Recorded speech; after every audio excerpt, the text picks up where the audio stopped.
and welcome to Bonus Action 5. Because after a long week of using up your action in your real life, why not step into this game rest and just use your bonus action to vibe? Tonight we've got a bit of a special episode of Bonus Action Vibe. As you can see, we're missing a couple of players, so we figured we'd just dive into a little bit of bonus content, get to know our characters a little bit more, and see where it takes us. So, welcome. As always, I am Matt, the regular DM at this table, and with me tonight are... Tonight, Matthew, I will be Adina Menzel. I am George. Hi, nice to meet you all. I play Igeshka, a half-orc, half-druid, half-sorcerer. Ooh. Matthew? I'm Catherine. I play Nui. She is a human, but she is also a bard / warlock.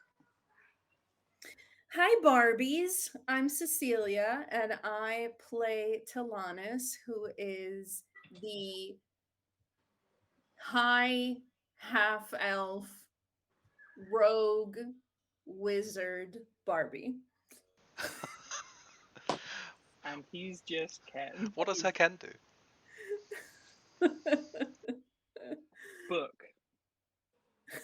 Right. Ken My does job both. is just email. Yeah. Aww. Well, I thought it might be a nice little chance for us to just chat a little bit. And I guess we can start with High Half Elf. For well, for I think two of you, this was your first and only long form campaign. George, you and I have played together in another campaign briefly. So that kind of journey of character creation, what that looked like, what that felt like, and I guess how it's changed over time since. Do you want to go first, or You, Matt? you, Catherine? Oh, I don't know. When I start talking, I just tend to go on and go down tangents. I was going to wait till somebody went and then follow their structure. But if I'm going to be that person, Let us follow your let's structure. do it. I'd been wanting to play D&D for a really long time. I'd heard about it from before it kind of had that resurgence of popularity from Stranger Things. And I think it really kind of stemmed from being a big dragon girl when I was a kid. Collected loads of dragon ornaments, had the fun books, and at one point even managed to get my hands on a purple dragon lamp. So the stem was this giant purple glittery dragon, and it just had a lamp over the top. I think my little sister still has it at home actually, somewhere. So I was really excited to hear when Cecilia told me her friend at work, Matt, did run games. You were just my friend at work at the time. We'd spend Christmases together, but you were still just my friend at work. Moreover, I need everyone to understand the story, which was I had been asked to run a game by people we played board games with, and I instantly messaged Cecilia and was like, "This is totally your vibe. I think you and Catherine would really enjoy it. You love this kind of stuff." And Ceci went, "No, it's not our thing." Yeah. And that's really funny because it wasn't until she had time to kind of sit and digest it and think about it that she came to me and was like, Catherine, guess what? And positioned it to me like it was this amazing, exciting thing that she just discovered her friend does. Are you not aware that she tweeted, "My wife just came home saying we should play D&D," and I sent that tweet to her going, "Bitch, what?" That's how this happened. It was a couple months. It was a couple months that Matthew was hounding me to get into this, and I'm like, I really don't see it happening. I really don't think it's gonna be a thing. And now there's a couple thousands worth of pounds in our house under our roof 3 years later. Worth of just D&D stuff. Yeah. So that really kicked off for all of us back in the early days of 2020 when everything went into lockdown. But we had a lot of conversations around character creation. I think during the time I remember feeling like I had a bit of like a mental block because there was just so much to choose from. I knew one thing for sure, and that's that I wanted to be able to do magic. So there's a whole bunch of options there, and I ended up going with a really simple kind of starter player and stuck with human, because I know like when it comes I to remember different saying race, to you guys, like, keep it simple. We'll just use player handbook races. Let's not overwhelm with too many options. And here we are. yeah, Yeah. and it was still it felt like a lot, uh, but ended up sticking with being a human and looking at the different classes that you could be. And I got some good suggestions. Ended up with Bard, which was a great choice because I ended up with Eldritch Blast, which does the most damage for me in games. It is Yeah, the which, winner. Most of the time. we got that for you through the human feat, and I think that I remember it being a really interesting journey. Obviously, being brand new, and I was still fairly new to the game as well. And we was like, "Cool, this great option gives you the Eldritch Blast, which has been amazing." And then it wasn't until like 6 months of game, like real world time later, that Nui started multicasting into Warlock, and like really leaning into that. Like, why did Nui have Eldritch Blast to begin with? And I thought that was a really cool like. Tony the Tiger is on big on my screen right now. I'm going to just get rid of that. The anxiety, man. It's just right there. It's great. Yeah. So that was really cool. I guess we can kind of come back to see how the characters have grown. But George or Ceci, do you want to talk a little bit more about like your character creation? Yeah, real quick, like I feel like it's important to point out that it's like obviously you guided me through my first character creation as well, Matt, and I feel like without that head start, without that like bump, it's quite a difficult thing to get into. Like I'm not sure what the statistics are on people who just stumble across D&D and make a character all on their own. It tends to spread through word of mouth, right? And having a guide, even someone who doesn't even have more experience than you, but just someone to be like, oh yeah, that's cool as well, like, and just be able to look through the mountains and mountains of content together, looking at different things, kind of allows you to, I guess, have a conversation about it. And I find that method of character creation, at least at the beginning, so much easier. I hadn't heard, well, I had heard of D&D prior to playing with you, but it had never struck my mind as something that was so accessible. I think I came over to your flat and we wanted to just like make characters play a game then and there. I remember having George over and being like, look, George and I have been best friends for life, and I was like, oh, I need to show you this game because I've fallen head over heels for it. It's been amazing. And just very quickly knocking up a character just for the sake of showing you this is how it works. Like, you're in a tavern, blah blah.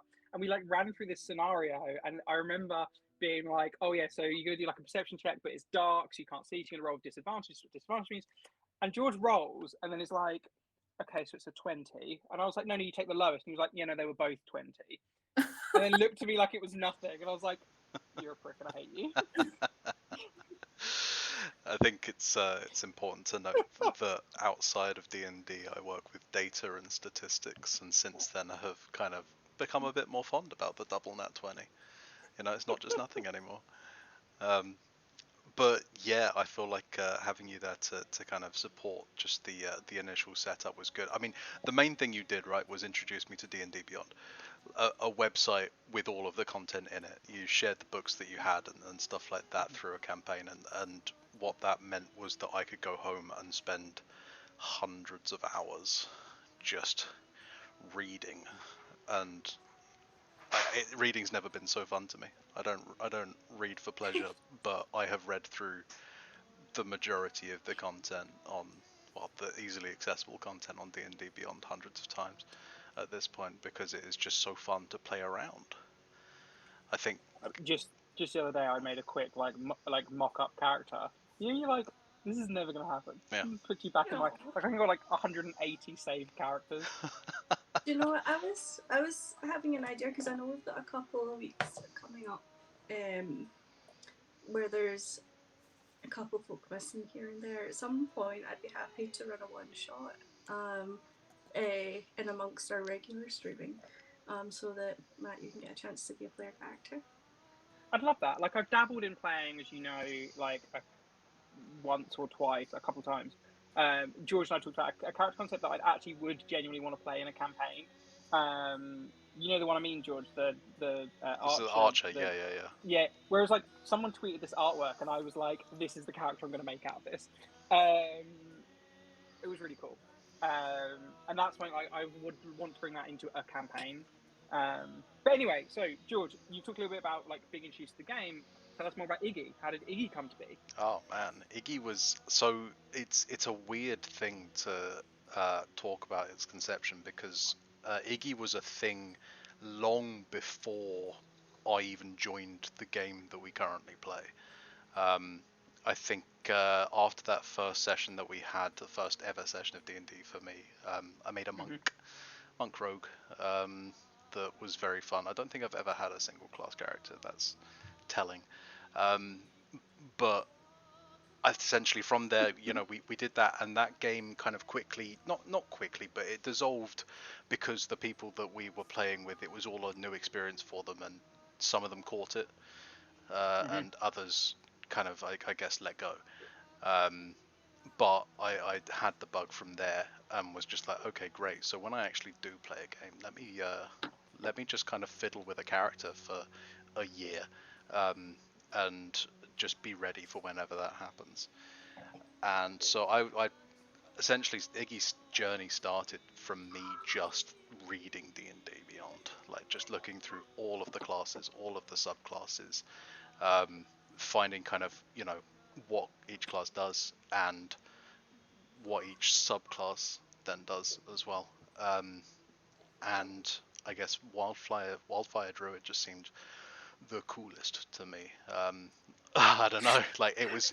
That's such like, I'm 8 years old and I picked Charizard. 100%. That's exactly what happened. Charizard is amazing. Right? Like, oh, he breathes fire. Okay, I'll have that, thanks. That was pretty much it. Iggy was born because I was just like, oh, that's pretty cool. I like that. By the way, I was Squirtle because my older brother picked Charizard, and so I had to pick the water type to beat him. Of course. Yeah, makes sense. Absolutely. Side note, my first Pokemon game was actually Gold, so for Alligator for life. Wow. But yeah, so Iggy started as just what is the coolest thing that I can find on this little website, and from there kind of just evolved into, okay, there's more than just D&D Beyond. There are, what is it, AU? No, EU. No, Homebrew and UE. UA. Unearthed Arcana. Jesus Christ! I went through every letter combination. It's 2 vowels. Unearthed Arcana. I didn't. It was a thing that hadn't hit for me that there's fanfic for D&D, essentially, is what it is, right? Like, you take the system and you just do whatever you want with it yourself. And I was like, oh shit, that really opens up some doorways. George used to send me character concept when he wasn't even in a game I was running. Like, what would you think about running this? And I was like, well, I don't know. We'll find out if we try and run it. I think from very early on, like I'm very much a researcher, so I look at a bunch of Reddit posts. I kind of just see what the kind of vibe is for the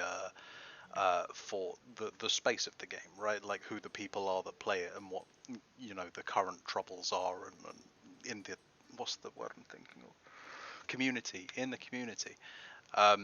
And I think a lot of the things that I saw were like people overthrowing their DM, or the DM overthrowing the game, or something like that. And like, I think from the start it ingrained in me that it's like more important than anything to be a team player and make sure that everything is okay with everyone there. You know what I mean? So I think that was the reason why I sent you a bunch of concepts at the beginning, because I was just like, hey, this is cool, but would you be okay with it? Is this okay? Forever trying to please. But yeah, essentially Iggy was put on a well, let's not call him Iggy right there. Let's call him Wildfire Druid, because that's all it was at the beginning.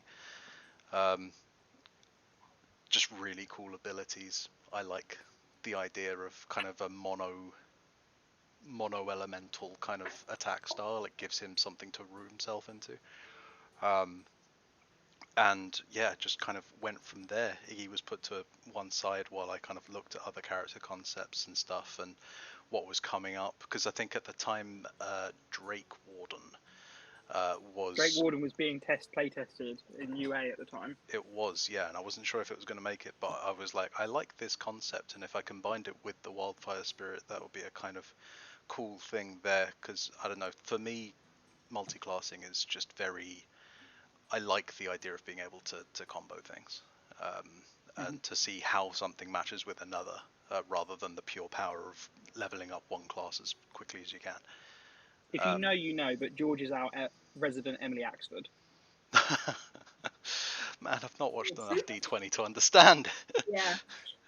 So you don't need to watch D20. Watch the episodes of Critical Role that she's in, because it's like, here's this subclass ability, and by the way, if I combine it with this, all of your characters are dead. And you're like, I think it's that's like correct. It's her very first combat in the Critical Role episode. You get that immediately. Fantastic. See, that's my kind of thing. Yeah, it's like, wait, this is all rules as written, right? Like, this is, you do these two things you together. combine this with this, everything is perfect. Done. So, yeah, I love that about the game, and I think that, it just spent a lot of mental willpower just tinkering with Iggy to get him to where he is now. Backstory-wise, we have homebrewed a little bit, haven't we, with Iggy? Is it the sorcerer bit we played with, or the sorcerer Phoenix sorcerer is the bit that was homebrewed. It was originally going to just be a draconic sorcerer, because Iggy was always meant to be a kind of upfront tank, or at least like a give and take tank, if you're not like using health as a resource and whatnot. And draconic was the original thing, but looking at some UAs, I found this Phoenix sorcerer. That some of it was good, some of it was a bit weird. We tinkered with it, I think, at the beginning. It's not too different to what it was as written when I found it, but some of them were like, I think there's an ability he has where if you do spend a bonus action to Mantle of Flame, then I think the original UA said that you get to add like 1d6 scaling fire damage for your level onto every fire damage you make. It wasn't based on like once per turn or anything. It was just like, great, if I cast like Scorching Bolt or whatever it is, level 6, get 9 bolts, I could add like 2d6 to every fire attack on that, and it was like, cool. Yeah, maybe not. It was insane. But we scaled that back a bit and made it work to something that was a bit more palatable, I think. Because I just thought it was a really cool class. I mean, we haven't seen a lot of the Phoenix Sorcerer abilities just yet, because I'm still relatively low level in Sorcerer. But it is all around what Iggy's motto is, I guess. His MO being rebirth. Iggy comes from a phoenix. I think there's backstory to it that we can go into another time, but he spent a lot of time kind of tending to a phoenix, and the idea of rebirth is really important, so finding that subclass really hit home. And that's, I guess, how he ended up there. For context, for the viewers, I joined the campaign, 2 years into you guys playing? Yeah, thereabouts. Yeah. So what about like 3 days of in-game time? Exactly. But it meant that it was quite easy for me to join already multi-classed with some things set up. I think we were like level 9 or 10, I think, when you joined. Which was perfect for me, because immediately I could go in with, what cool combos can I make, rather than having to actually grind to get there in the first place. But Yeah, and like from a story point, it meant we were able to give like his Phoenix shield and his like Phoenix vial. Like there were some cool like items we were able to kind of go. This is his setup from the last 9, 10 levels of his life. yeah, Rather than having to find that. exactly.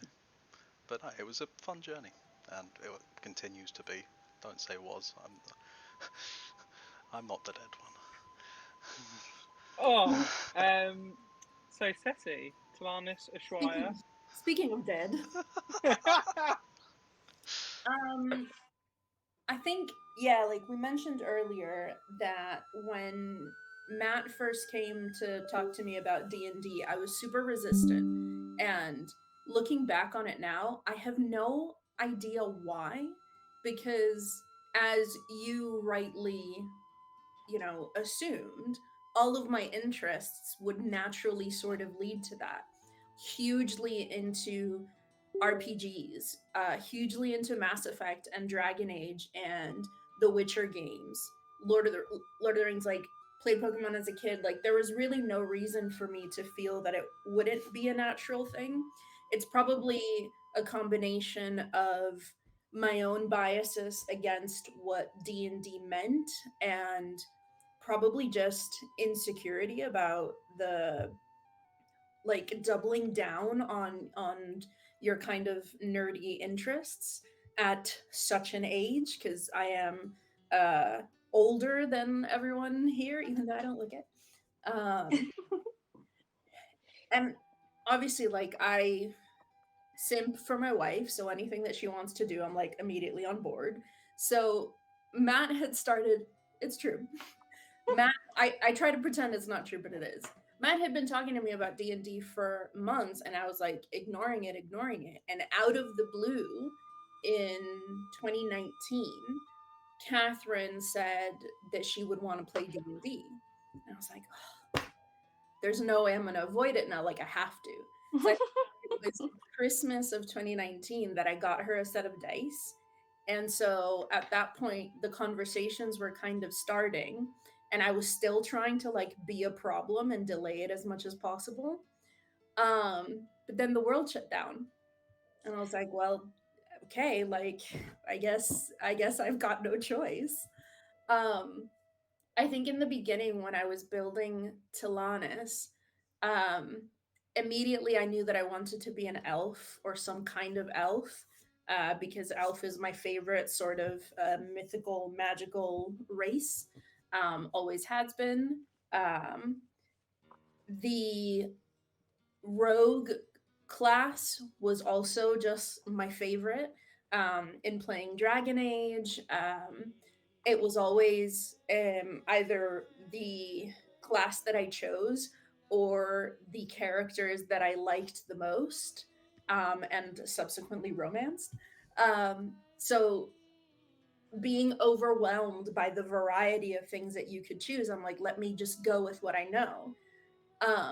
Her backstory in being kind of like a really privileged person who actually kind of doesn't necessarily fit into the stereotype of what having a lot of wealth would mean, came, I think, from a combination of, I come from a relatively privileged upbringing, and at the time, there was so much conversation about um, social inequalities. And I think that there was a way of coping through whatever guilt that might come into play. And I think that's kind of where that backstory really started to come into play. She's got all this money, and she has all this privilege, and she has all this wealth, but actually she's had enough life experiences that she doesn't allow that to blind her to how the world is, I suppose. Um, yeah. So that's kind of how Talanas started. I'm looking at her character sheet right now, and I remember being so overwhelmed by all of this that when it came to characteristics and appearances, when it comes down to skin, I said hydrated. And when it comes down to appearance, I have written Hot AF. That's all you really need, to be fair. Yeah. Like, I've got a perfect picture of Talanis in my head already. And it hasn't really deviated from that, has it? No, she's glowing, she's glistening. Yeah. And I remember as well, because I always ask the same questions, like whenever I'm helping like newer players set up and stuff, like especially with D&D being unfamiliar territory for you guys. Like I would try and use that space of like when you're playing Dragon Age, whatever, what do you typically build and stuff. And I remember you saying like you wanted that sort of dual wieldy sort of like sneaky sort of character. So that's where we land on the rogue. And then I remember like 6 months in, you being like, I don't have enough magic. Yes. The one thing that I forgot is that I really also love magic. And I think it was pretty quickly that I realized how much I missed that aspect of it.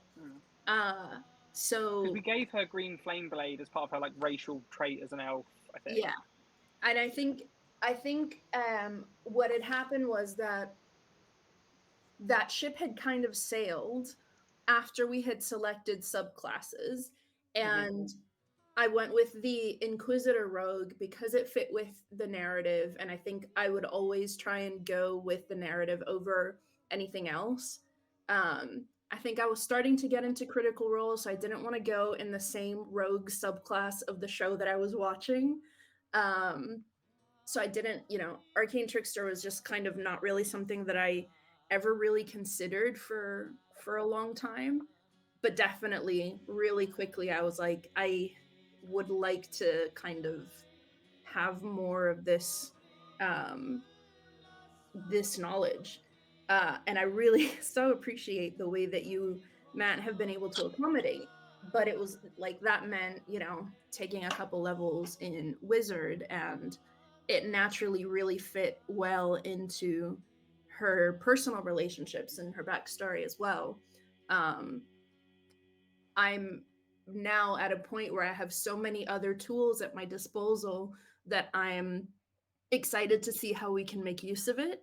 I think I'm not a min maxer, I'm not an Emily Axford, I'm not a George, but I would hope to be at some point, have some moments of just absolute brilliance, Yeah, and like I've always been, and I alluded to it, I do want to kind of get into the Nui multi-classing story, but that thing of story-driven character development, and I don't think it always has to be like, oh, this thing happened, but therefore I'm going to take this class or this thing. But like you and I talk away from the table, I really want her to have more magic. And then like in story, she spends more time with, her in-game partner, the wizard, and she takes the wizard initiate feat and she builds a little bit of magic there. And like through the story, Talanis has very gradually gone from one cantrip, a couple of spells in a cantrip, to what now like 4 levels, like just in wizard, of like really focusing like during the time that she's been away from the party on her knowledge and her like wizardry. And I really love that we were able to do that in a way that didn't feel forced or unnatural. Like it felt like the character was growing and developing, and like even Talanis, the impulsive person that ran away from home, to the responsible leader who's matured in the time that she's kind of been traveling the world and what have you. Like I think it really reflects in the mechanical buttons that have been pressed along the way. I think one of the biggest lessons getting into the game, like those first couple of months, was learning patience as well. Discovering that I wanted to have magic, and then having to sort of accept that in this game there's no, tactician's renewal, and then suddenly you get to respec your whole thing. Like that's not how it works. And actually it ends up being much more rewarding to allow for things to play out narratively. Um, Because we talked about that, despite like the there was an multiple. option where she could have reclassed, but that just didn't feel right, so we didn't do it. Yeah, exactly. Sorry, I think I kind of lagged a little bit. Sorry.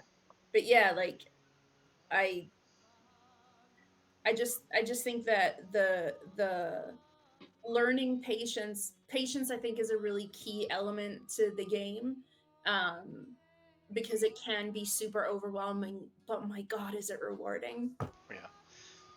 I think you made a great comparison there to RPG games, right? And I think the hardest thing and what takes the longest is the switch from RPG video games where the story is already done, it's written and it's out there, and you're playing through it objective by objective, right? Whereas D&D, being more focused on the role-playing part of it, is you write the story as it goes on. So it's not like once I hit this objective I can do what I want. It's okay, I have to make my objectives and get there somehow, which is a fantastic aspect of the game. John Catherine? I was just agreeing. Yeah. Yes. Though I'll admit, Um, I'm a serial character creator, like in all other games. Like I remember I've played through Elder Scrolls Online like a fair bit. I've got like 8 characters. Genuinely, I max out there. yeah.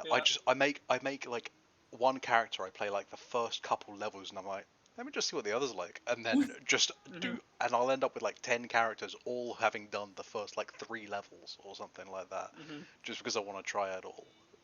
Yeah, the patience. different classes, the different Yeah, that's a hard thing to match with D&D. Well, do you think? Well, we're like 3 years into the story, and ultimately, I guess that's a good like a good segue into Talanis becoming, Ushuaia, because you're 3 years into a game playing the same character, the same class, the same like growing and adapting, but the same core set of abilities. So it can be tempting to be like, actually, let me park that, let me play something else for a bit. We obviously know a little bit about this, Cecilia, but tell us more about the decision to have Talanis go home and for Ushuaia to join, and then we can hear a bit more about how Ushuaia was built. So I think there was, I think it was primarily RP driven. I think with there had been kind of butting of heads between characters and sort of a really crucial moment for her in terms of her own like personal development. And it just felt like it reached a point where it's like, if this person is going to grow, she needs to do it away from this environment. And like, she's my first character. I absolutely adore her. So it was really heartbreaking to sort of come to the decision that right now where she's at mentally does not fit in with the group, and she needs to like go and do her thing before she could potentially reunite with them. So I think one of the things that is such a stark difference from when we first started playing to like where we are now, and like that particular moment, is how I think I was really not into the RP as much. I was like very self-conscious, like, we're just friends and we're pretending to be other people. That's so bonkers. That's like, what are we, kids? Yes, yes we are, right? But like reaching that moment where it's like there's this little bead of discomfort inside you when you're playing this character, and then like acknowledging that it's because they've taken a life of their own, right? And they have wants and desires and drives, and where they are right now is not the place for that to sort of flourish. So it's almost like you're a parent of this character, and you have to kind of make the decision to let them go on their own path. So that happened. Uh, and then I think Ushuaia came from wanting desperately to do something completely different. We're not professionals. I've said this to you guys before, but I was really conscious that I wanted to ensure that whoever I did bring to the table was somebody that felt very different from Ushuaia, or from Talanis. So she's poor. So she's poor. So couple things. I think the way that the world was sort of developing, where it was like we were going toward this end game of we're fighting against injustice and racism and this and that and all these difficult conversations. I wanted someone that didn't have that weight to bear was the most important thing. I think the second thing was just that first, they had a very different perspective. Second was that their personality was just very different. And I think the person that needed support most in the party at that moment was Nui. So when I started to look through like the classes that I might that I might want to do, um, the story that this person would come in to sort of um, protect Nui was just a really wonderful driver because she would always be there as long as Nui was. There was no taking her out of that group whatever happened because she had a very specific and like solid reason to be there. Um Paladin, because it's a martial class that also involves magic, and that, as we know now, is my jam. I also have a background in fencing. Like as a kid, I did fencing, so like the sword thing is very important to me. Um, and the sorcerer part just fit with the story that we were building. Like it could have been straight up paladin, but being multi-class with sorcerer just allowed us to expand more on Ushuaia's backstory, which involved a different continent, a different set of people, a different perspective, just completely different life experience. Yeah, she did happen to be an orphan who partially grew up on the streets. Not forever, but it is it is a thing that colors your perspective, which was the most important thing to have that stark difference. I think one thing I have a lot of respect for, admiration of, and just like worth commenting without, I guess, going into the detail of, but like you've acknowledged it there, but thinking about the context of us as players and the world we are living in, as well as the world we're playing in, like in March 2020, it was important to have a space to acknowledge those injustices in a way that needed to be done differently in 2021, in 2022. Like, I know we talked about like it was like a really important thing to be like, hey, I come from, as a character like Talanis comes from privilege, and she can address these things from that perspective and help make a change. To actually, this topic is getting exhausting, and I need to come in here as someone from a totally different perspective and take it on in a different way, because there's a lot going on out there that is actually I don't want to have to bring in the same way. And like George said it earlier, but that thing of working with your DM is so important. Like we did session zeros, but we've done like session zeros in the middle of our campaigns. We've taken time at periodic points to go, hey, let's not play tonight. Let's talk about where we're at, how we feel, and having that space for someone to like message me and say, some of these topics are a bit heavy. Some of these things don't match my character. Some of these things are whatever. Let's talk about what we do differently. It's so important. So important. And ultimately, a reminder for everybody out there: you play this game with your friends. They are your friends first. Yeah. Remember that, because they want what's best for you. I mean, the aim of the game is it's a story, right? It's gonna have highs and lows. It's gonna have like moments that make you feel great. It's gonna have moments that make you feel really sad and stuff. But it's always got to be within your realm of comfort. You've always got to have fun doing it. Like you've got to enjoy the sad endings and stuff. If you get to the end of a film and it's a sad ending and you hated it, then that just feels a bit disappointing. But if it's like that was sad and beautiful, really enjoyed it, like then that's kind of the right lane to be going down. Like Barbie. Like Barbie. Still haven't seen it, no spoilers. Very excited. Get out. Just Of your own house, George. I know. Let's go sit on the street.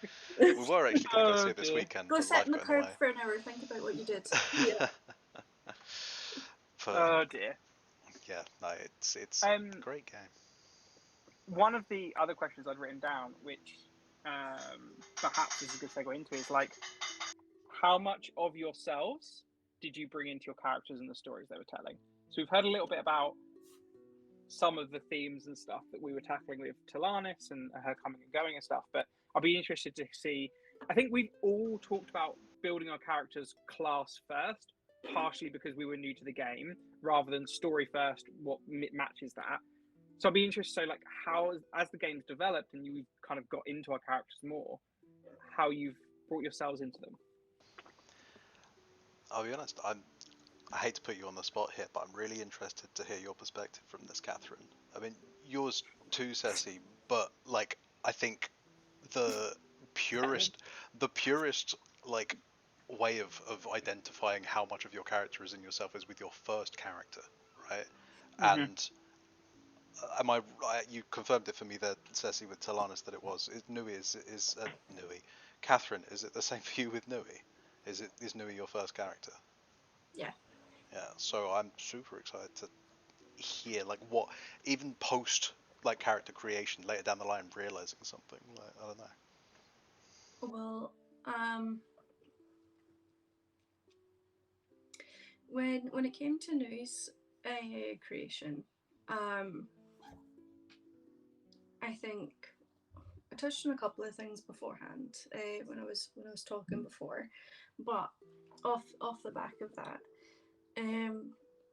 when it came to sort of character design in terms of like how she looked like, I was Scottish and living in London, and this isn't going to make sense at first, but it'll make sense at the end. And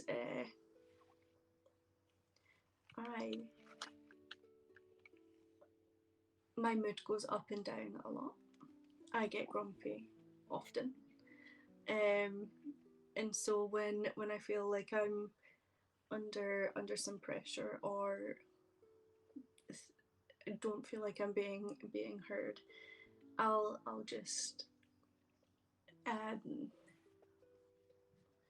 make snap decisions. So when I was thinking about Nui's character, I decided at one point, fuck it. She's just going to be a kind of generic, short, ginger Scottish lassie with a bagpipe as a bard. Long before like we went into kind of warlock territory.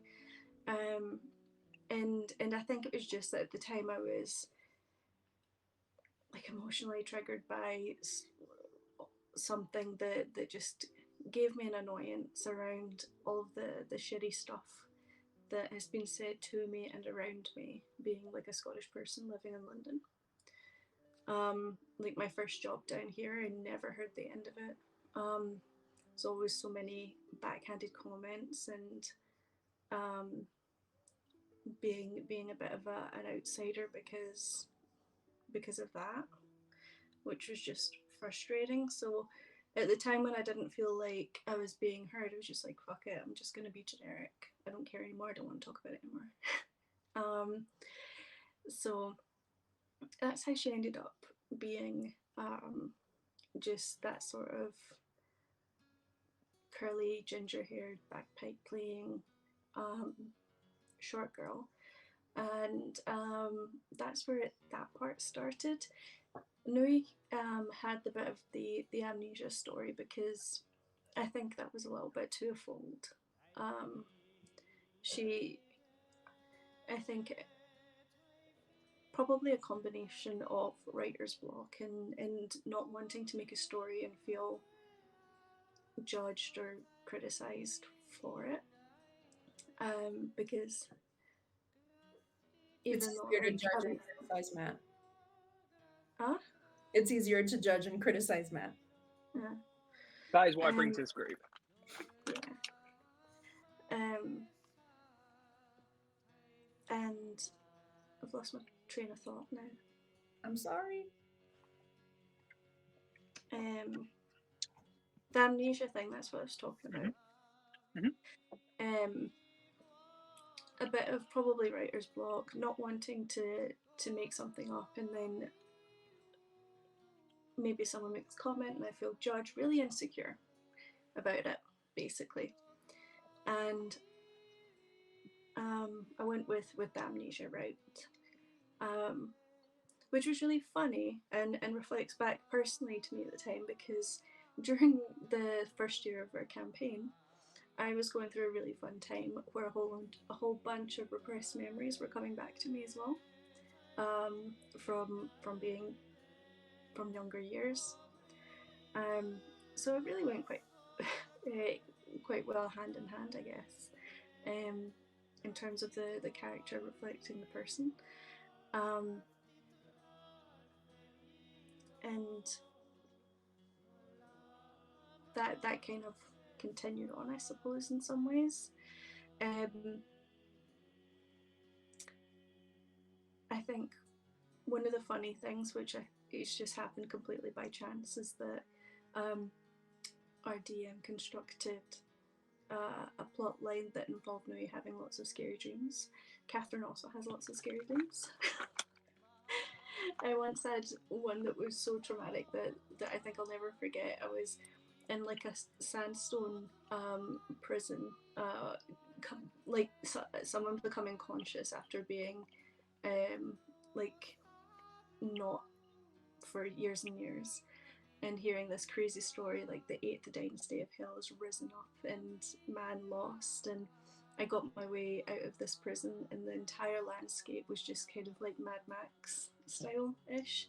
But this dream's like long before the movie that brought it back and made it more popular again. And there was all these like deformed, burnt black bodies, sort of Silent Hill style, but less squishy, more crispy. And they all wore these white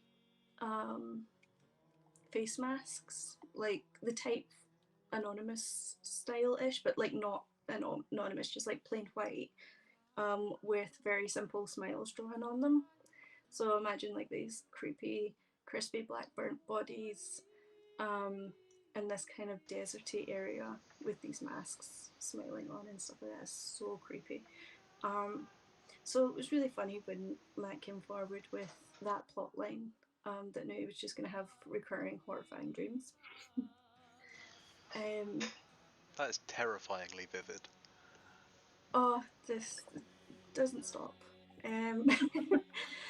It's been a really interesting process of like character driving story driving character, because I remember we were following a pre-written module at the time because life was happening and we weren't sure if it was going to keep going, and there was like the bit of the pre-written orcs, and you messaged me going, hey, I know like Nui doesn't have any memories, but I think it'd be interesting if she remembers that she's scared of orcs and she doesn't know why.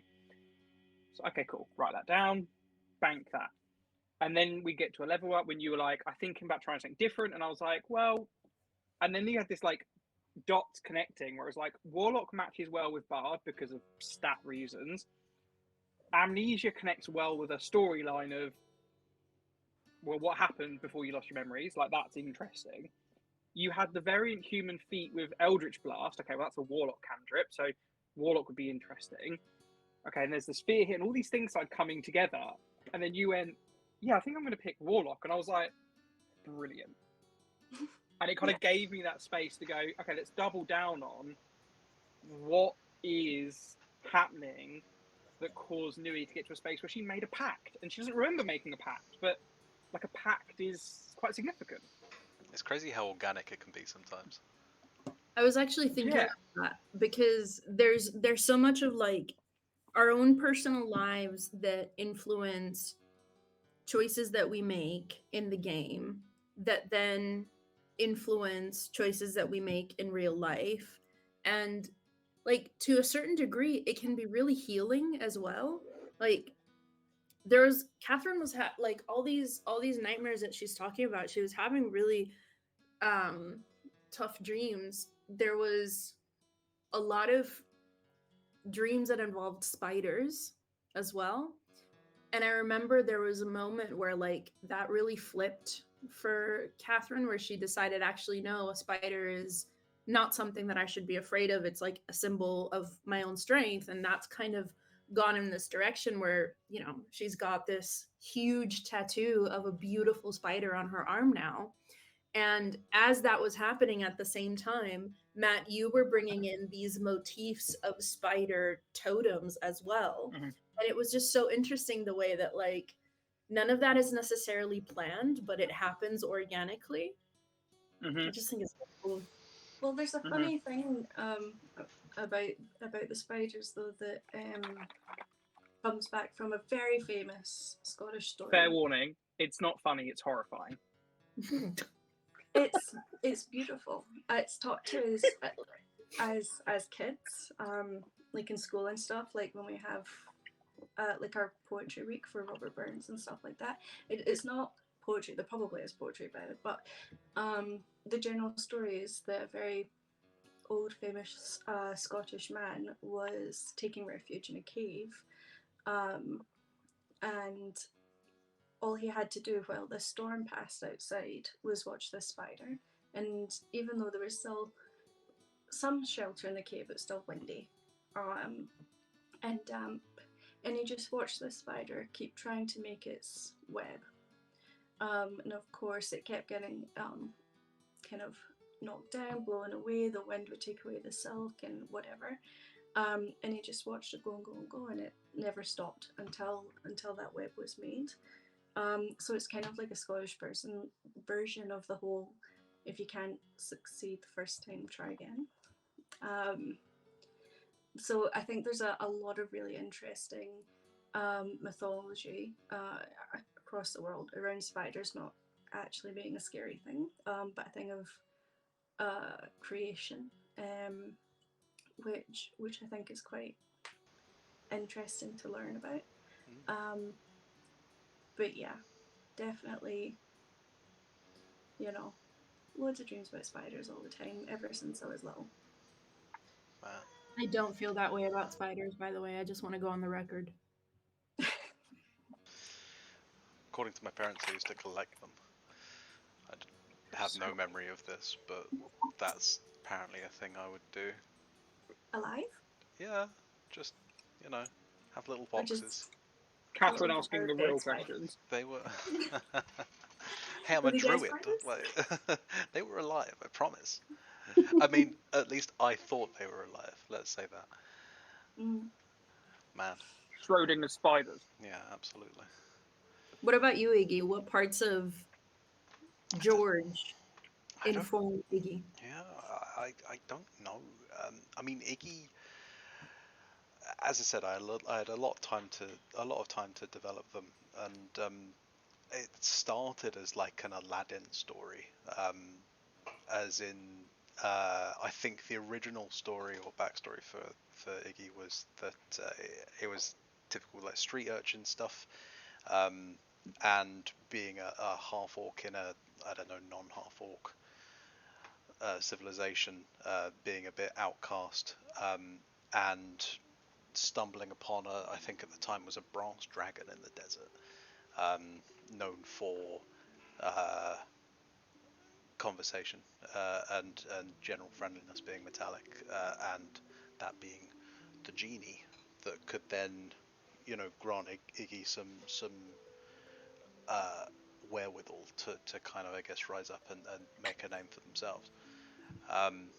And I don't know. I suppose that fits with me in a bit, in that I guess Because I'm your genie. exactly. Yeah, you do need others to raise you up. But yeah, I remember when I was little and I stumbled across a cave, rubbed a lamp, and okay, it was a lamp. Was it really a rock that your imagination decided was a lamp? I might be remembering things differently, the mind plays silly games. No, but I don't know. I guess it's not necessarily about me, but about my interests. I was a big Disney boy growing up, and I guess that bleeds into a lot of the stories that I try and create myself. I think like the main thing that Iggy has inherited from me is indecisiveness on. Well, I suppose not indecisiveness, but apathy about certain things like gender. Like obviously we Matt and Ceci, we played Strahd, right? Um, and Godu, I had a little turtle character in there, similarly genderless. Because why bother? Um, I feel like it just adds an aspect to the story that you need to keep up with that doesn't need to be anything, but it gives people preconceived notions of oh, that one's got a twig and berries rather than whatever else, and kind of adds to Commit. yeah. But it adds to the it's just another factor of depth to the character that I don't think is necessary because the story can continue otherwise, and I feel like that in my personal life as well. I mean, for all intents and purposes, I am a cis white man. There is nothing extraordinary about me, but Except that hair. it's beautiful. But the I guess like internal views have kind of then spread out into where I can I can display them. I can kind of play with those thoughts a bit easier, I suppose. Um, but yeah, I've always thought it interesting, like because we've often used he they for Iggy, and I wonder if the he comes from you, the player, because the artwork you submitted originally, when we just Googled artwork off the internet because we weren't going to stream it, mm, it was an orc character clearly wearing a binder, like on the chest, and so I've always thought that was interesting that we, because from the get go it was like clearly this was a they them, like completely non-binary character, but it's interesting how like we as players kind of tend to throw out he they, I think like potentially because of like your own influence I do on it. it. I do it a lot myself. Like if I were to pin down what Iggy was meant to be in the beginning, it would have been they them as pronouns, right?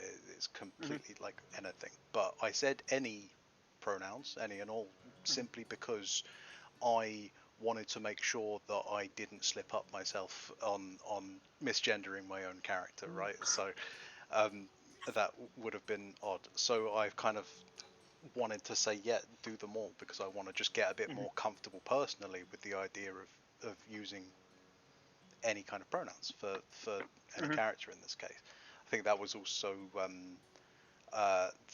inspired from the Strahd game where we had a player that with opposite gender to um, how they identify personally. And I remember that Yeah. being, for me, I think my first experience of it, and I was just like, "This is really cool. Got to get better at that." Yeah, I remember that being a very interesting journey for us where the player was he, him, and the character was she, her, and we were like, but the player decided to use their own name as the character name, and so you had to be like very clear around who and what we were describing Yeah, within the context of game versus player, making sure that we weren't, yeah, being disrespectful. I think that's one of the really great things about the game, that it allows you to step into other worlds, other skill sets, but just other iterations of yourself, and whether they make a permanent influence on your life or they just inform your life a little bit more. Like I just think that's really beautiful. I think, like, for me as well, the journey I've been on in being a DM, where, like, I know when I first started, it was very easy for me to just lean into stereotypical fantasy tropes because it's a fantasy story. What does it matter? And then reaching a point where, like, I was writing some notes the other day, and I was like, actually, no, they them feels better for that character. Like, and being able to like criticize my own thinking. Like, if I make an orc, it isn't the stereotypical Tolkien orc that we've all been told is what that's meant to be. And if I make a character, like, I'm not defaulting anymore to okay, like Yeah. I'm like, okay, what actually feels right for this character and who they are. And that's been a really nice learning journey for me. I think one of the things that I enjoy the most about our friend group, yes, it's the way that we kind of bully you, Matt, into remembering that who you are is not who the rest of us are. You know, within this game, we have a majority of us are not heterosexual. Half of us, Doing the math, aren't you? huh? Yeah, I'm trying to. It's really hard. You know, a handful of us identify as female or non-binary. We have like disability or like involved as well. We have so much different and racial diversity as well, that I think that we all collectively have such different perspectives, that I think we use the sort of gentle bullying to um, teach each other and have a better game for all of us. Like, I think one of my favorite moments in the 3+ years that we've been playing this, like, I'm Puerto Rican. Tilanis, I very specifically wanted her to be brown skinned, because when I'm not in the UK weather, I am that color. And it is like, it very, very much influences my day to day life. Um, and when we got to a point in the story where we were going to meet Tilanis's parents, the art that, and this was pre-stream, so it was, you know, generic art that we'd pulled online. Matt pulled some artwork for Tilanis's parents, and they were both white. And we were like, bro, come on. And like, but that's a really good point, right? Because in my journey, and that's exactly the self-learning that this is meant to be, right? My journey obviously wasn't, and therefore they should be. I literally Googled elf noble NPC and went, yeah, okay, copy paste. And that, like, I was looking for things like, do they look like an NPC rather than they're equipped in armor? And then I didn't put any more thought into it than that.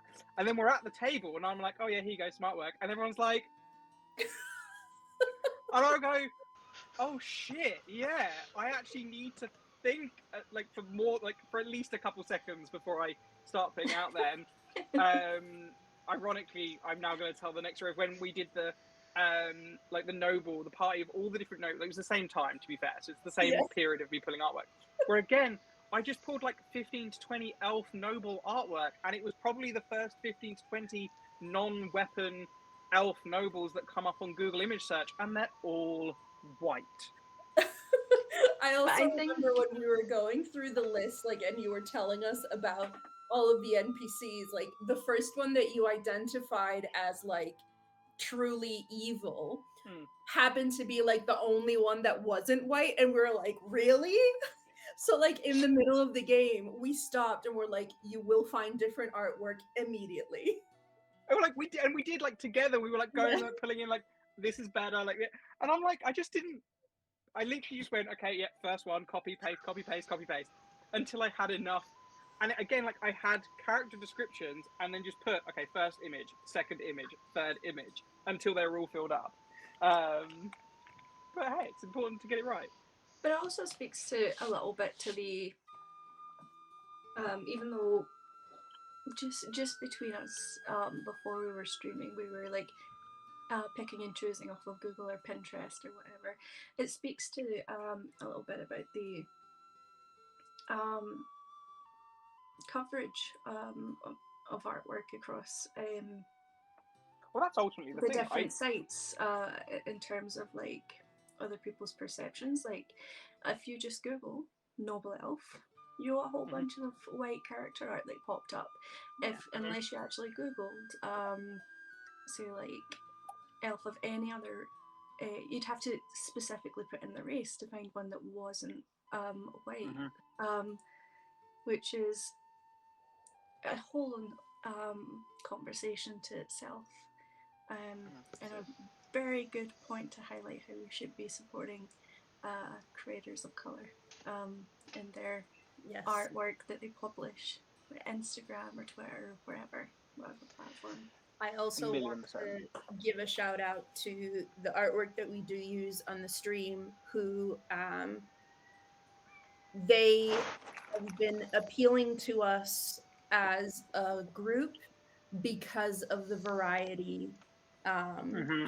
that they have within their artwork. So Stephanie Brown, Offbeat Worlds, and the More Art on Twitter, both of them have provided art for the stream.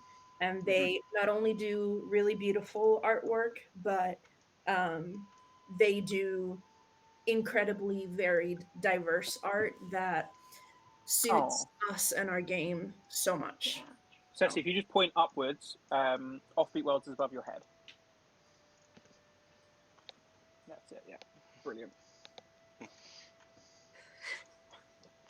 I think it's an important point to make that the game allows for so much. Sorry for people watching, by the way, this is a nightmare. But the game allows for such variety, right? Like there are so many races, so many classes, so many opportunities for you to be something that isn't the first thing that comes up when you Google something, right? Hmm. So why is it that when we look for material for that, the thing is always the first thing that comes up on Google? It's always the generic white man or whatever you find. I mean, that's like the gender thing too. Like, if I'm looking for a female NPC, I have to add like tag the word female onto the end of my search. Yeah, Like, it's such a rewarding yeah. experience. Like just outside of stream, doing things that don't need to be copyright claimed and stuff like that, but searching for your own character artwork and finding something that really pinpoints what you want it to look like, because you do get a variety the deeper you go. But if you just Google orc 5e, half orc 5e kind of thing, like I would type in like fire orc or something like that, you do get a lot of similar stuff pop up. I'll be Absolutely. back in 2 seconds. I'm just going to grab a drink. And grab wine. Grape juice. I mean, I saw an opportunity and I had to take it. Is that a TOS thing? I think so. Sorry Grape to Do we mention. have to have grape juice?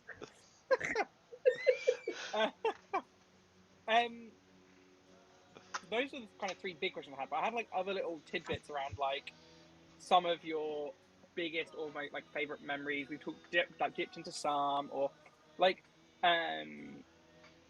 either pre-stream or during the stream, like some of those big moments, and just get a feel for like some of those cool little stories that we want to like take a moment to reminisce about.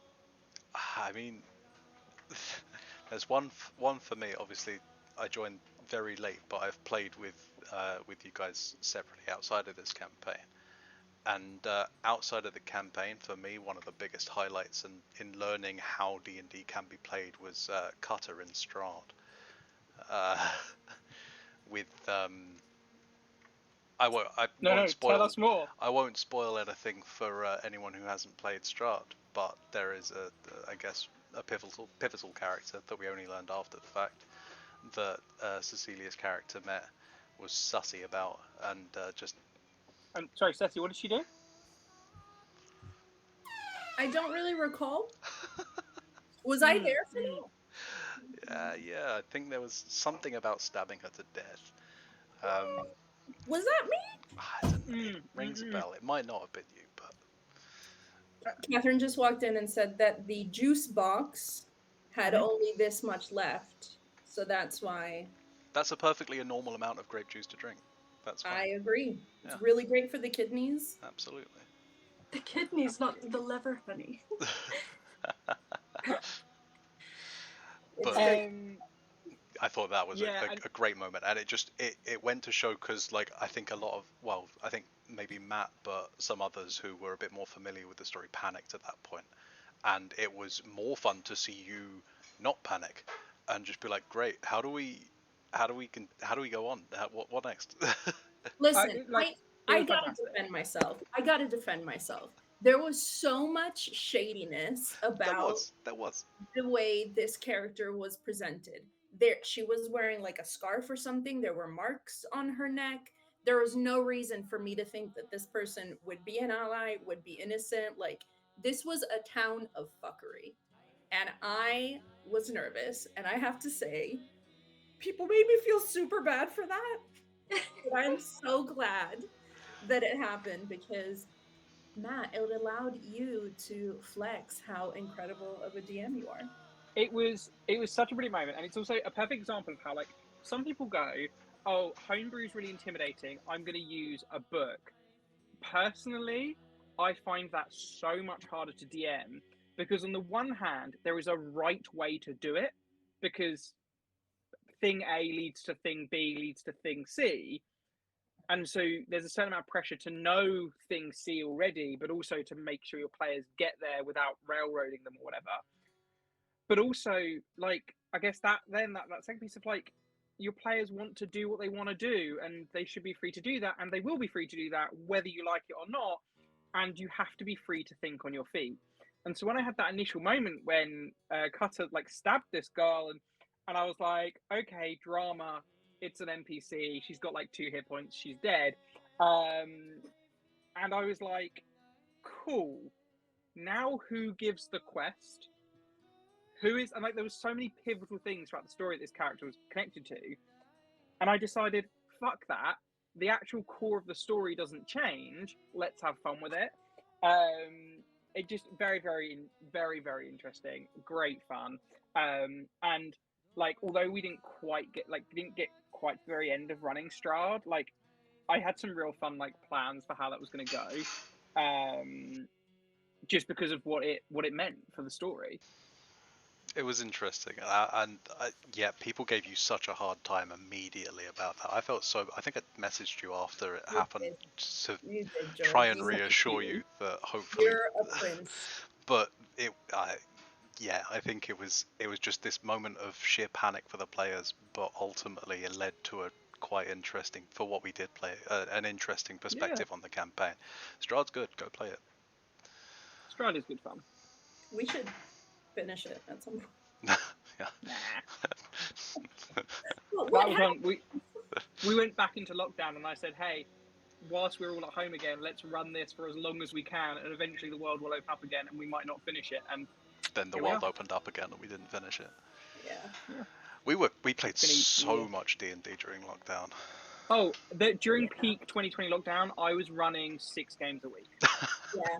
I mean, our game, first of all, we would play sometimes multiple times a week, but we would have like 8-hour games with like an hour break in the middle of the day for like food or something. But we were playing nonstop. Also hilarious because we played for 2 years, some of which was these incredibly long sessions.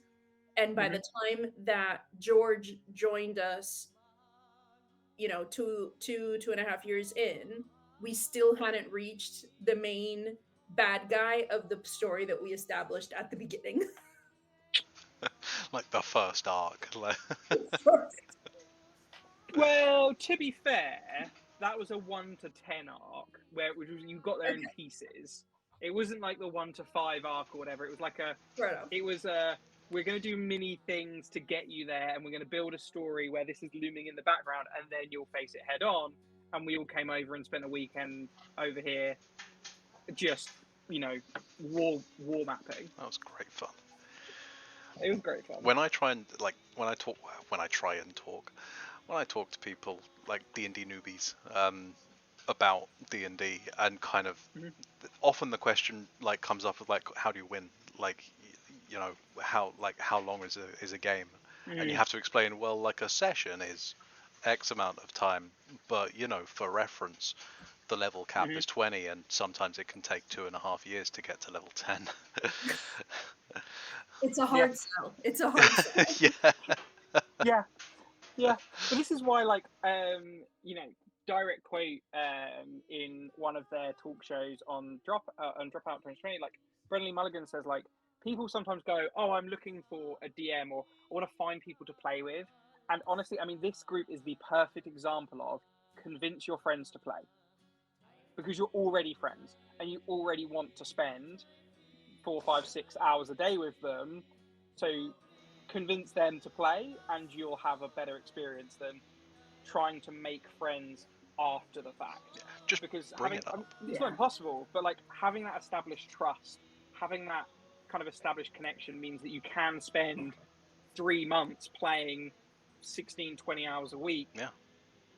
And then get to the end of it and go, hey, can we do that again? Let's do it some more. Mm. And then it isn't a hard sell. It isn't like, oh my God, we're going to be doing this for years. It's like, absolutely, this is amazing. Let's keep going. And you get to the end of those 3-4 years and you're like, should we do it again? Yeah. It's a great thing. Like just mention it. Like show them D&D Beyond, because as I said earlier, like you showed me D&D Beyond. We had our first session. I think we maybe for that campaign had 3 sessions total. 3 sessions, not one of which had every single player. Yeah. And dissipated from there, and it would be, I'm gonna say, 9 months to a year before I then joined another campaign with you and started playing a bit more regularly. But in that 9 months to a year, I was on D&D Beyond just looking, and that was super fun. That is part of the game to me, and interest can grow. It just needs to have a seed planted. Just someone mentioned like, hey, resources for this game are right here. Like, why don't you go watch X, like I will shout out Critical Role because obviously that's what got me into it. I think I've watched the entirety of Critical Role before I started actually playing Critical Role Campaign 2 before I started playing a regular game. And it was just fantastic to see how it works and what can be done with it, and then attempt it yourself. I have never in my life woken up before work and gone, I really want to watch a movie. I know that's insane. Who's got time to watch a movie? Every week I get up on a Friday and go, I'm going to watch as many of this 4-hour episode of these people playing D&D as I possibly can before I have to leave for work. Like that, it doesn't feel like the same. Yeah. And it's the same as when we play, right? You do 2-3 hours and then you're like, where did the time go? Why are we not still playing? Let's keep going. Yeah. I mean, we make the joke constantly how like several weeks of playtime can equate to like we had it before, like the last fight we just fought, we were like, oh yeah, like 2 months ago was yesterday. Like Yeah. it can kind of crawl quite slowly, but I have to say, watching Critical Role is probably one of the things that like truly broke the mental barrier that I had with the game. Like I started watching it after we started playing, but I think once I got it, like once I was able to like watch them and learn more about the rules, I think it genuinely changed the way that I played the game because it just really expanded for me. And I think that like that was my own fault. Like that mental block was really all me, but it's so helpful to see other people go through that experience as well and just really double down and have so much fun and have such genuine connections with like each other's characters and stuff. Like yeah. And that's not what we're like we're not them by a lot. But it's almost like it's that school of D&D that I'm glad was my entry into this. yeah, absolutely. I was thinking about like you were saying earlier around the like being into nerdier things like gaming and RPGs, but still feeling like D&D is too nerdy. And one of my favorite Twitter exchanges of all time, and I will do my best not to butcher his name, but Joe Manganiello. Yeah. Yes. Manganiello, yeah. Being the most ridiculously like buff super nerd, like Henry Cavill, like these people who are like okay, Ceci, right, so your I've got face. Manganiello right, but I can't say okay, fine. He's English, Matt. Like you really should not be I feel struggling better about that. with Cavill. Oh, okay, right, that's Not Cruella. But yeah, well, I mean, you can see why. But point being, oh, for fuck's sake, Loki. But point being, like these people who you wouldn't look at and be like, "Ha, nerd," being like, "Yeah, like, be a super nerd. It's cool. It's fun. Like, enjoy things." You tweeted it the other day, Ceci. Like, just let people enjoy things, and that's okay. Yeah, I think one of the upsides of getting so much older is that I just don't care. Like I just gonna enjoy the things I enjoy. Like Mhm. people are shitting on The Witcher season 3, and okay, great. I'm still having a great time. I mean, literally me coming into work after the like I think it was episode 8 of Star Wars came out, and I was like, it was a Star Wars film. I had fun. Right, exactly. Like Like, that's I think people get too caught up on the sanctity of certain things and not yeah, like don't focus at all Yeah. on like just enjoying marriage. the experience. yeah. Like there's no contract that says that you can't deviate from source material. And I can understand if you're upset when that happens, but try and have a little grace for the fact that things can be two different mediums and changes have to happen and people make different decisions and that's okay. And Like enjoy the thing in front of you. Something's not harmful. Like as long as it's not harmful, yeah, don't yuck someone's yum. exactly.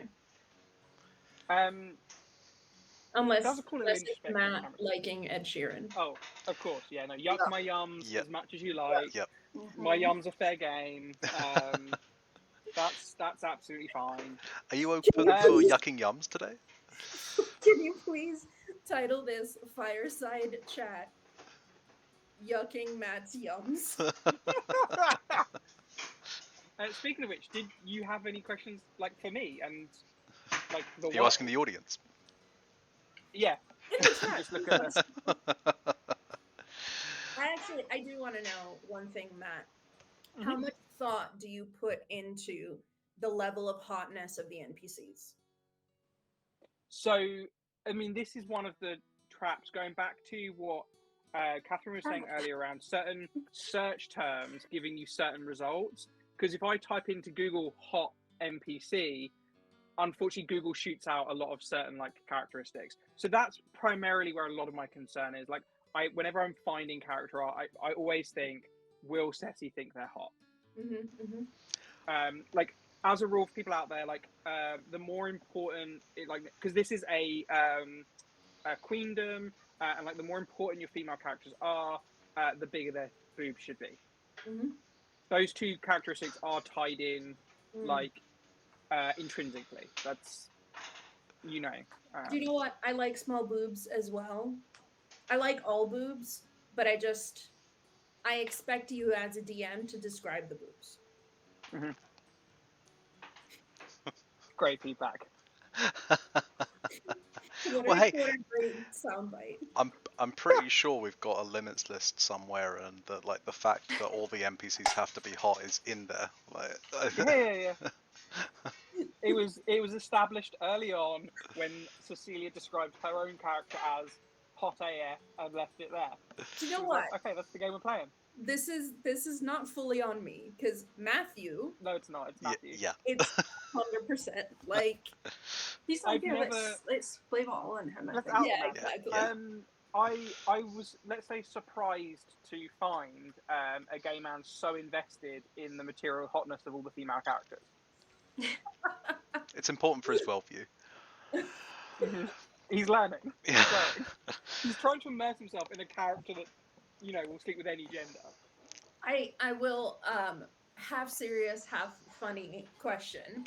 Mhm. Relatively early on in us playing, Talanis and Matthew's character, who at the time went by the name Kaylin, had sex. And it was from an RP standpoint, everything that led up to that moment was like really great. But I'm very curious your thoughts on handling that. Maybe was it the first time? I'm like, how, like, what was that like for you? I mean, Was it? Is that okay for you? Is that good? how's that for you? Yeah, I think, well, like, first of all, this is one of the things that speaks to the importance of session zeros, right? Because DMs and their players should be playing the same game, right? And I, quite transparently, like, I never went into, like, oh, I'm going to play D&D thinking about, like, I'm not I'm not the person who plays Dragon Age for the Mass Effect for the relationship paths. Like, I do all the conversation trees, so inevitably they happen, but that isn't what I'm getting out of the game. So it just never occurred to me as something that I didn't expect it at the table. And like that was one of those early moments that helped reframe my expectations for the game. Not like because it's massively different to the high fantasy stuff, because actually the two go hand in hand. That's why Mass Effect, Dragon Age, etc. do it. But yeah, like it was a bit of a shift, and like we talked when we've done, like we've said earlier, like we would do session zeros throughout the years we've been playing. We talked about the thing of like, you know, all parties should be comfortable, and like I said, me personally, like that's a fade to black, because it isn't like do you know what I mean? Like that isn't a scene that I personally feel I need described in detail. Yeah. That is not the game we're playing. Exactly. Which is, I know that other people do play with that level of detail. That's fine. That is not the game we're playing. Yeah. Apart from that one time Nui cast Cure Wounds. I wanted to be included.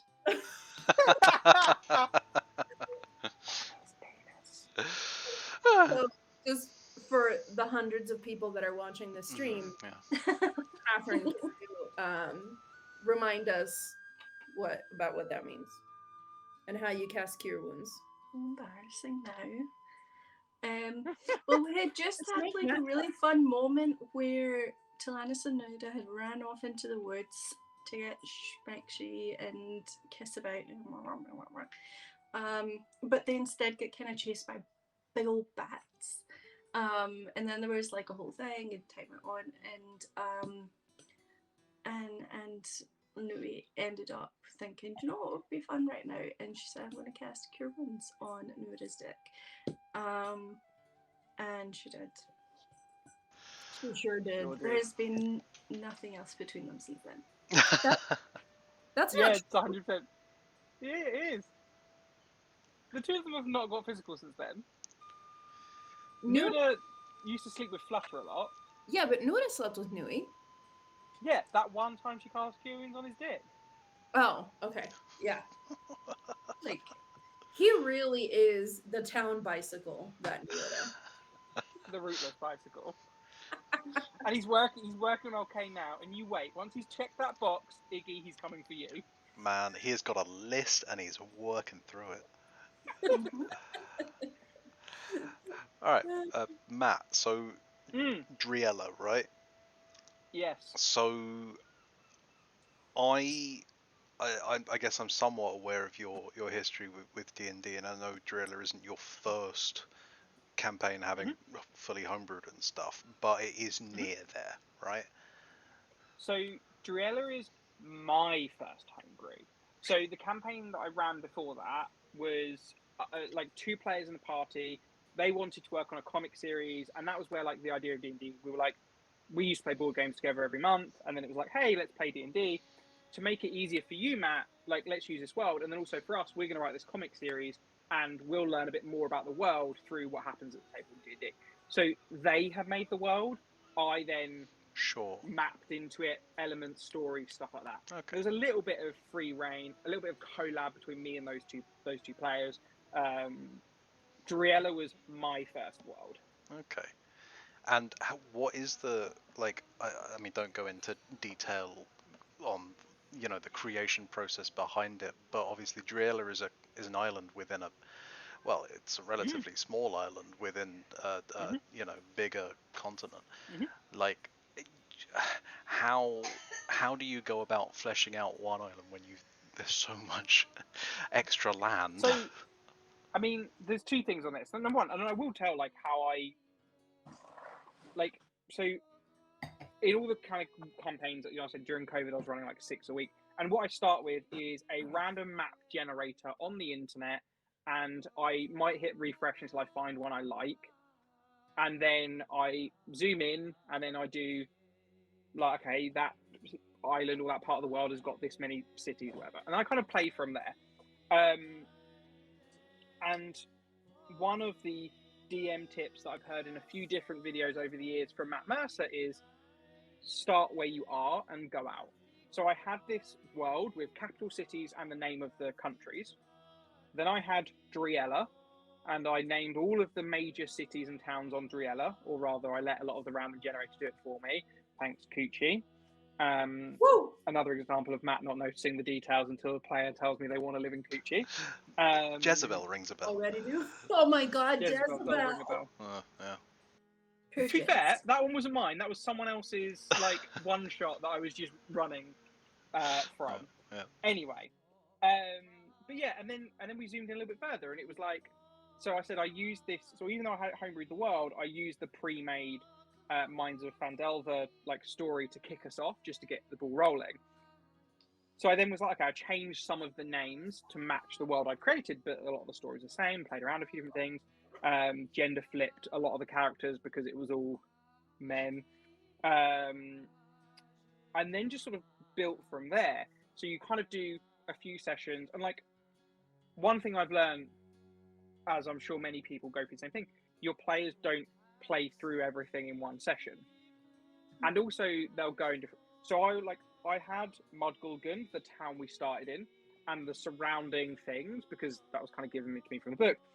And then as we were starting to near the wrap up of that, I began going, okay, well, where would they go next? Let me give them a plot hook that takes them south. Where would they go going south? Okay, well, let's put this in here, because if it takes so many days of travel, you would build an inn, because people were traveling that distance and they need somewhere to sleep. Okay, build an inn. I got from WizSave Media, which I don't think are in business anymore, but they did a little in like creator guide thing with roll tables and stuff. That was great. And then you go, okay, then what's next? What's the next city? And again, like I use a city generator. And one of my favorite things, Amplona was one of my favorite cities I've built, because on the map, I've got this random map generator. It's built it put these two mountains either side of the road. And I put a town in the middle. And then I went, what would a town be like if it existed between two mountains so tall that you were almost constantly in like shadow, practically in night during a lot of the day? And I just got to like play around with how that would feel and stuff. And then you sort of build out from there. And so like when Nui is not from Driella, but Nui's backstory is amnesia. So I was like, okay, cool. I don't need to worry about describing anything around where Nui's from, because we're not going there.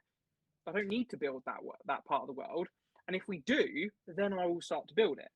Like Cecilia, when she made Ushuaia, I was like, where is she from? And so I built Cadmus, but I didn't build the detail. I went, okay, well, the name of the town is Cadmus. These are a couple of things that are there. And then it was like, if it comes up, we'll address it. And so now that we got to a point where the players are going to go there, I then went back and was like, cool, what are the things that I shared with Cecilia when we made Ushuaia that are important? And what are things that we haven't yet discussed that I can then start to build into it? And how do I try and make a town that matches the feel of the character that Ushuaia is? And that's why, like, so obviously we ended last session with me describing it, and it's this sort of like hodgepodge little town where the streets aren't planned. It isn't like a perfect like city. You've got people like it's busy, but it's people of all different creeds and cultures and like faiths and stuff, and it's not particularly affluent. There are like a lot of urchin children running around the streets, like pickpocketing people, and like it's just a sort of way of life, because people are fighting to survive because they live at the top of like quite high up in a dry mountain. And it kind of grew from that little thing of like, okay, this is who Ushuaia is and this is where she comes from. But yeah, so that's kind of like that process of being like, this is where we are, and gradually scope it out based on where the story's going.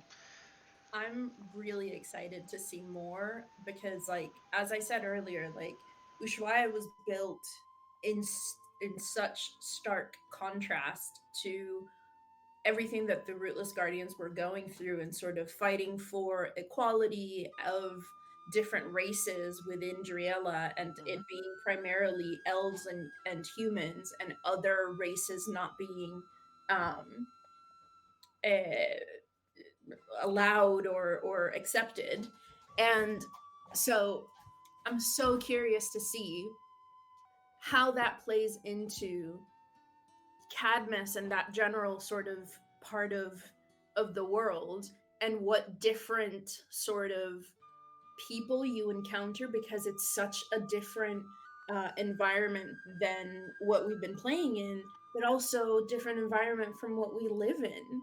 So that's I'm so excited to see more of like that difference and how that influences the way that that city and that world functions in contrast to Driella. Yeah, and I think again, like that's a really good example of how like I find. I mean, I think a lot of people who write in whatever sense, so much of the world happens organically, and it's sort of grown out of choices and things that had no intention of leading to that space. And like for me, that whole thing, like the first 10 level story, came from me saying, to make this simple for you guys, let's just use like player handbook races. And then it became, we were playing the game, and it became a question of, but why are there only player handbook races here? Because there are all these other races that are really cool and interesting. And it ended up spiraling into this story, again, influenced by what 2020 was, but like this into this story of like, actually, what about these marginalized races and who they are and what, and like, and I remember like there's the thing in the Minds of Fandelver where it's like, oh, you find that these people are going to be sold into slavery, and that's like a thing that's written in there. And then Cecilia texts me, what if that's something that the elves are doing because of, you know, that whole, and it became this thing like actually was quite uncomfortable, and we ended up being like, we need to like, let's do something about this. And it wasn't intended. I didn't sit down and go, I'm going to write a story about this. We just sort of grew, and the world grew, and things grew. And it's one of the things like equally like I'm really excited about, like Cadmus, and because I've shared with the players, like if and when there's a campaign 2, like it's going to take part in that part of the world where it is very different, and it's a different lens and a different focus, and it's not about people, it's about, or like it is about people rather, I should say, like it is about the people and not anything else. But yeah, It's interesting. It's great how organic it becomes, and it's the thing that you don't really have sight of until you're playing the game, how organic that storytelling and the collaborative or collaboration of it can be. Because I mean, like, again, going back to the conversation of just talking to people who don't play D&D about D&D, and they say, oh well, you know, like, what's it like, you know, where's it set, kind of thing is a question. It's like, oh well, that's up to you. And they're like, what do you mean, like, like, do you just like choose a level? It's like, well, you can, or you can make your own. And it's like the idea of like trying to talk about how you homebrew a world and you create a campaign and stuff comes across as a lot of work, like, and obviously it is, but as it goes on, it's like, yeah, you don't have to have the entire planet built and ready to be played in. It can just be a, where are you right now, and what are the doors around you, and what are behind those doors.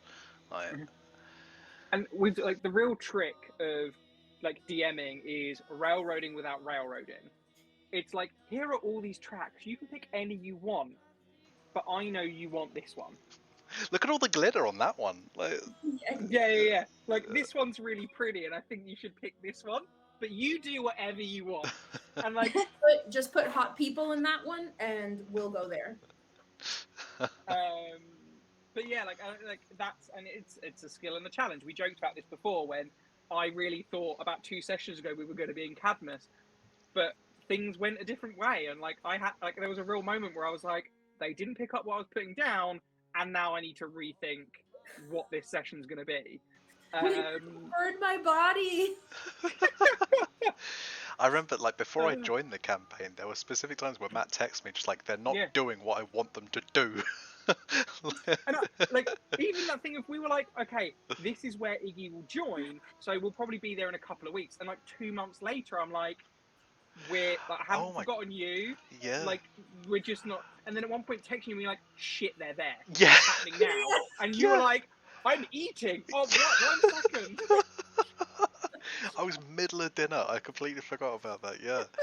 And I was like, it's happening. Yeah, Right. you had like 5 minutes notice. And like, I'm a very anxious, nervous person, and I'd hoped to just be silent in the call for a fair while to just assess the vibe and the mood and stuff, just to kind of come in already comfortable with who these people are. Obviously, I know you all, but like, it didn't happen for me. It was just, okay, join the call. Hi, I'm E. Matt, how has it been for you? Like we've before wow, this grape juice. Before Matthew. before George joined full time. See, that was hard to say. He joined us as a guest character, and then we also had Chris O'Mara who joined us as a guest character as well. And I want to know how that was for you. Are you open to having other guest, characters join us as well? Emily Axford, hit us I up. hate it. No, I love that process, and for me, what was fun about it is, both were incredible actually, but because he's here, we'll talk to Terra, and the players were going to Kuchi, and they needed to get a boat out to sea to get to the thing they needed to get to, and so I had written, oh yeah, it will be this, like, it's not the done thing, people don't, because of all the other stuff going on in the world, like, you have to get approved to go out on a boat, but there's one old sailor who will do it for gold, and that's what I'd written. And we were at a point where it felt, I can't remember why, I think I was like testing out, would George fit at this table, because I love George and wanted to play D&D with him, so I was like, how do we feel about a guest kind of vibes? Anyway, so I'd said to George, like, here is everything I know about this character. He's an old guy, he'll take him out on a boat. And the rest, I was planning on improvising at the table. And so then George took that and just played with it and had fun with it and became an actual like character and breathed life to it in a way that I couldn't have done it the same way, because I was thinking of him as a small part of a bigger picture, whereas George was able to come in and go, this is my entire being, and so I'm going to make it really worth something. And there's like a really interesting thing that I've noticed a lot in our own tables, but in any table I've ever watched, where when you have a DM present NPC, they don't get involved in conversations, because as the DM, you're watching your players talk. But having a guest PC there, playing that guest NPC in the party, means that they actually come to life and get involved in conversations and actually feel like an actual character in that space, rather than something that's in the background and every now and then you go, and then they say this, and now they're gone again. Like, I don't know, you've done great with Vanessa and Leovan. Yeah.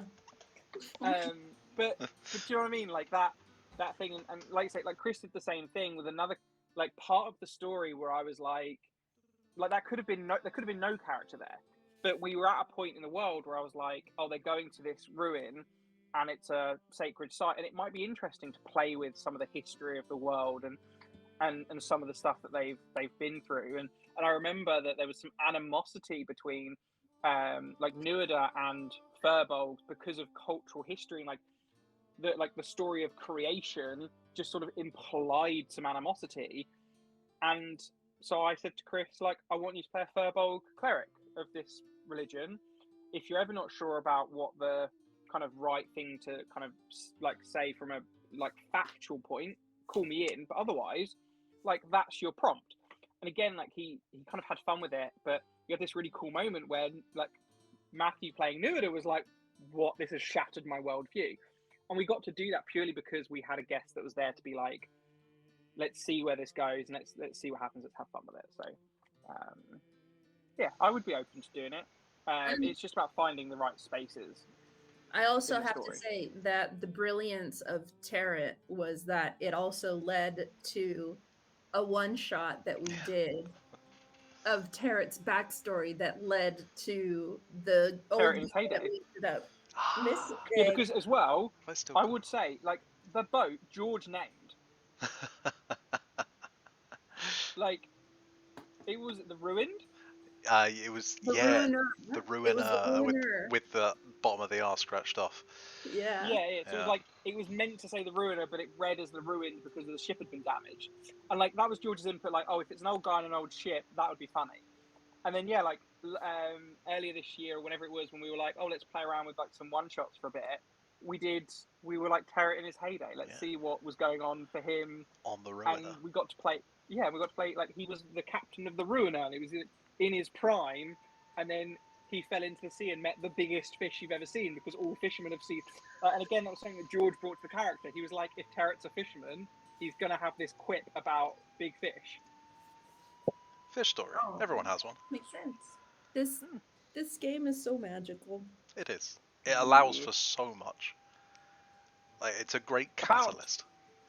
About 20 minutes ago, I had something I was going to say, and then I forgot it, and I've been trying to remember ever since.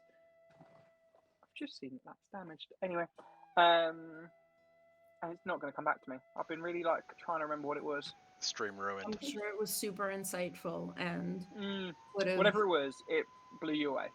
Yeah. I can feel it. Cool. This has been real fun. It has been fun. Shall we call it a night there? We're coming up to 9 o'clock. Sounds like a good show. Amazing. That's good. We're gonna wrap it up there. So thank you for joining us, for listening in, and for getting to know us and our game and our players a little bit more. We're going to be back next week, same time, same beautiful place, with different faces, and see where that night takes us as well. Ooh. I have one more question So- for Matt as DM. You go. What's going to happen? Mm. Oh, so basically, what I'm going to do is that'd be really funny if I had the control to like press the like end screen I got it. at that point. But Wait, I haven't done the CS here, like the social. I do have another question. When do we level up? Do you feel like you've earned a level up in the like 3 sessions of I trying to figure definitely out do. whether or not to bury a Schweier? I feel like it's time. We're in a new land. Like, absolutely. I also, what I will say, I'm not going to tell you what's going to happen next, but I want you to, like, as we go through the next few sessions, I really want you to remember how this timeline would have played out if we didn't have to take the hiatuses that we've had to take this year. Okay? So I really want you to remember that Ushuaia would not have died during Pride.